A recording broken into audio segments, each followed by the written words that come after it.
Top quality और consistent performance के लिए सिर्फ सिल्वर पंप्स एंड मोटर्स, नाम याद रखना। તો મહેસાણામાં ન્યૂઝ કેપિટલના અહેવાલની ધારદાર અસર કે જ્યાં ન્યૂઝ કેપિટલના અહેવાલ બાદ 4 તબીબની બદલી થઈ અને આરોગ્યના ડેટા કૌભાંડનો ન્યૂઝ કેપિટલે પર્દાફાશ કર્યો હતો। કૌભાંડ આચરનારા આરબીએસકે ટીમના 4 તબીબની બદલી કરી દેવામાં આવી છે। ડોક્ટર કૌશલ પટેલ, શ્વેત સોલંકીની મહેસાણાથી કડી ખાતે બદલી કરાઈ છે। ડોક્ટર મનીષ પટેલની વિજાપુરથી ઊંઝા બદલી થઈ તો સાથે ડોક્ટર ફૂલચંદ પટેલની ઊંઝાથી વિજાપુર બદલી કરવામાં આવી। ફિલ્ડમાં ગયા વગર જ ખોટા ડેટા રજૂ કરતા કાર્યવાહી કરવામાં આવી છે। મહત્વનું છે કે જ્યારે અમને ફિલ્ડની કામગીરી સોંપવામાં આવી હતી, જવાબદારી સોંપવામાં આવી હતી, પરંતુ ફિલ્ડ પર તેઓએ કામગીરી કરી નહીં અને ખોટા ડેટા તેઓએ રજૂ કર્યા હતા।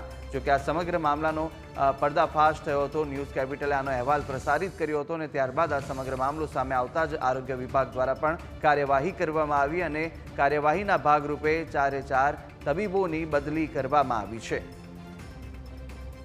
તો મહેસાણા ન્યૂઝ કેપિટલના અહેવાલની ફરીથી ધારદાર અસર જોવા મળી છે કે જ્યાં અહેવાલ પ્રસારિત કર્યા બાદ 4 તબીબની બદલી કરવામાં આવીને આરોગ્ય શાખા દ્વારા આરોગ્યના જે ડેટા કૌભાંડની જે કામગીરી સોંપવામાં આવી હતી તેની અંદર આ લોકોએ ભ્રષ્ટાચાર કર્યો હોવાનો પર્દાફાશ થયો હતો। કૌભાંડ આચરનારા આરબીએસકે ટીમના 4 તબીબો છે કે જેઓની હાલ તો બદલી કરવામાં આવી છે। ડોક્ટર કૌશલ પટેલ, શ્વેતા સોલંકી કે જેઓની મહેસાણાથી કડી બદલી થઈ, ડોક્ટર મનીષ પટેલની વિજાપુરથી ઊંઝા ખાતે બદલી કરવામાં આવી છે અને આ તરફ ડોક્ટર ફૂલચંદ પટેલની ઊંઝાથી વિજાપુર બદલી કરાઈ છે। વધુ વિગતો સાથે સંવાદદાતા કમલેશ ફોનલાઈન પર જોડાઈ ચૂક્યા છે। કમલેશ, જે રીતે આપે આ ફિલ્ડ પર જઈ અને આ સમગ્ર પર્દાફાશ છે તે ન્યૂઝ કેપિટલે કર્યો હતો અને ત્યારબાદ જે આગળ કાર્યવાહી કરવામાં આવી આરોગ્ય વિભાગ દ્વારા અને અત્યારે બદલી કરવાના સમાચાર પ્રાપ્ત થઈ રહ્યા છે, શું છે વધુ વિગતો? આ શાળા આરોગ્ય ચકાસણી કાર્યક્રમ દરમિયાન કેવા પ્રકારનું પોલમપોલ ચાલે છે તેનો ખુલાસો ન્યૂઝ કેપિટલ દ્વારા કરવામાં આવ્યો હતો।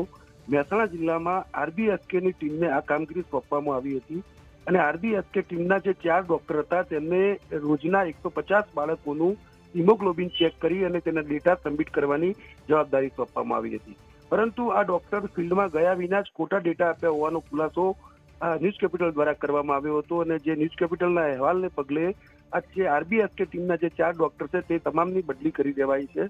મહેસાણા જિલ્લા વિકાસ અધિકારીએ આ 4 ડોક્ટરની શિક્ષાત્મક બદલી કરી છે, જેમાં આરબીએસકે ટીમના ડોક્ટર કૌશલ પટેલની મહેસાણાથી કડી, ડોક્ટર શ્વેતા સોલંકીની મહેસાણાથી કડી, ડોક્ટર મનીષ પટેલની વિજાપુરથી ઊંઝા અને ડોક્ટર ફૂલચંદ પટેલની ઊંઝાથી વિજાપુર ખાતે બદલી કરી દેવામાં આવી છે।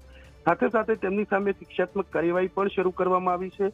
આ ડોક્ટર્સનો જે રિપોર્ટ છે તે ઉચ્ચ કક્ષાએ કરવામાં આવ્યો છે અને જે રીતે સરકારની જે યોજના છે શાળા આરોગ્ય તપાસણી યોજના કે જેમાં બાળકોના હેલ્થની ચકાસણી કરવાની હોય છે અને જે ડેટા આધારે બાળકને કયા પ્રકારની બીમારી છે અથવા તો તેમને કોઈ રોગ છે કે કેમ કે અથવા તેમનામાં હિમોગ્લોબિનનું પ્રમાણ કેવું છે તે જાણવા માટેની આખી આ યોજના હતી, પરંતુ આ 4 ડોક્ટરોએ તેમની જવાબદારી નિભાવ્યા વિના કે ફિલ્ડમાં ગયા વિના જ ખોટા ડેટા આપી દીધા હતા અને તે બાબતની સૌથી પહેલો ખુલાસો ન્યૂઝ કેપિટલ દ્વારા કરવામાં આવ્યો હતો અને આ ખુલાસાને પગલે હવે આ કાર્યવાહી કરવામાં આવી છે।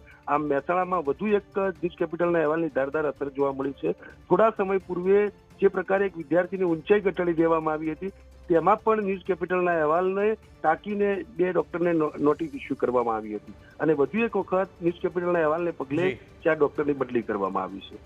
બિલકુલ કમલેશ, સમગ્ર માહિતી બદલ આપનો આભાર।